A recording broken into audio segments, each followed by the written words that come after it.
नमस्कार, स्वागत है आपका। मेरा नाम है विपिन चौधरी। आज बात होगी दलितों पर हो रहे अत्याचार की। आखिर दलितों पर अत्याचार क्यों होता है? आखिर दलितों के साथ नाइंसाफ़ी क्यों होती है?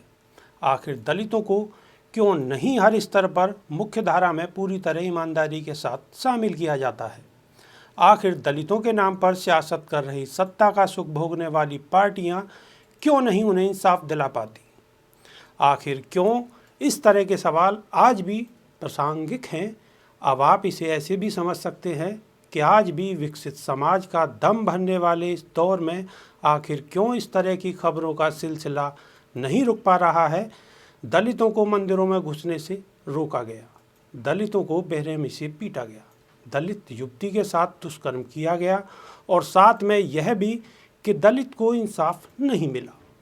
कुल मिलाकर जातिगत उत्पीड़न और भेदभाव की ऐसी खबरें देश के कोने कोने से आती रहती हैं। पिछले दिनों की ही तो बात है जब उत्तर प्रदेश के हाथरस में 19 साल की एक दलित युवती के साथ कथित गैंगरेप और हत्या का मामला सामने आया।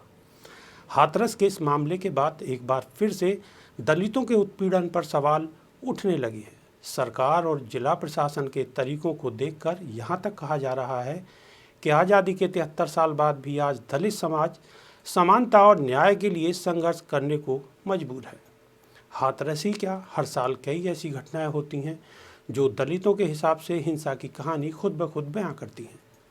मिसाल के तौर पर 2015 में राजस्थान में डगावास में दलितों के खिलाफ हिंसा, 2016 में रोहित वेमुला की आत्महत्या, 2016 में ही तमिलनाडु में 17 साल की दलित लड़की का गैंगरेप और हत्या, 2017 में तेज आवाज़ में म्यूजिक बजाने की वजह से यूपी के सहारनपुर में जातीय हिंसा, 2018 में महाराष्ट्र के भीमा कोरेगांव में हिंसा और 2019 में तथाकथित रात जातीय उत्पीड़न से तंग आकर डॉक्टर पायल तड़वी की आत्महत्या। यह कुछ ऐसे मामले हैं जिसकी पूरे देश में चर्चा हुई। बावजूद इसके सिलसिला रुका तो नहीं, यह आज भी जारी है। अगर ऊपर कही बातें आपको गलत लगती हैं तो इसकी तस्दीक राष्ट्रीय अपराध रिकॉर्ड ब्यूरो यानी एनसीआरबी के हालिया आंकड़ों से हो जाती है। आंकड़ों के मुताबिक दलित के खिलाफ अत्याचार के मामले कम होने के बजाय बढ़े हैं। एनसीआरबी ने हाल ही में भारत में अपराध के साल 2019 के आंकड़े जारी किए, जिनके मुताबिक अनुसूचित जाति के साथ अपराध के मामले में वर्ष 2019 में 7.3% का इजाफा हुआ है, जहां 2018 में 42,793 मामले दर्ज हुए थे, वहीं 2019 में 45,935 मामले सामने आए हैं। इनमें मारपीट के 13,273 मामले, अनुसूचित जाति जनजाति अत्याचार निवारण कानून के तहत 4,129 मामले और रेप के 3,446 मामले दर्ज किए गए हैं।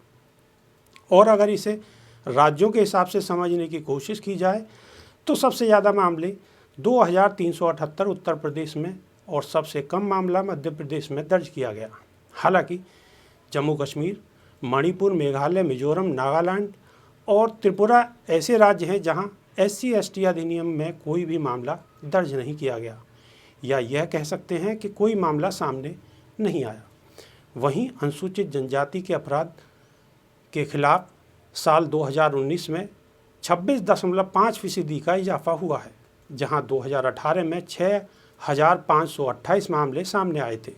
वहीं 2019 में 8,257 मामले दर्ज किए गए हैं। हालांकि भारत में दलितों की सुरक्षा के लिए अनुसूचित जाति जनजाति निवारण अधिनियम 1989 से ही मौजूद है, फिर भी दलितों के खिलाफ अत्याचार पर अंकुश क्यों नहीं लगा पाए रही सरकार?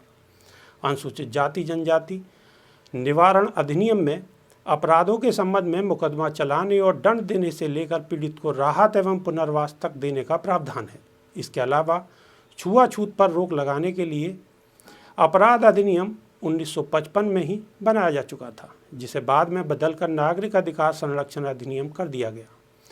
इसके अंतर्गत छुआछूत के प्रयोग एवं उससे बढ़ावा देने वाले मामले दंड का प्रावधान है। ऐसे में यह प्रश्न लाजमी हो जाता है कि समस्या कहाँ है? क्या कानून कमज़ोर है या उसे बनाने और लागू करने वालों की इच्छा शक्ति में कमी है? वैसे माना तो यह भी जा रहा है कि दलितों पर अत्याचार की वजह सामाजिक और राजनीतिक भी है।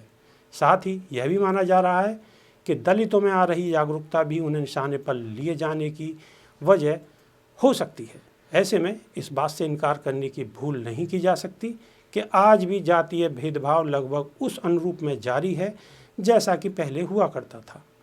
यह जरूर हुआ है कि इसके स्वरूप में बदलाव भी हुआ है, पर दलितों के खिलाफ जारी अत्याचार पर अंकुश लगाने के लिए अब ठोस कदम उठाए जाने की आवश्यकता है। इससे इनकार करना सामाजिक तौर पर सबसे बड़ी भूल होगी। नमस्कार।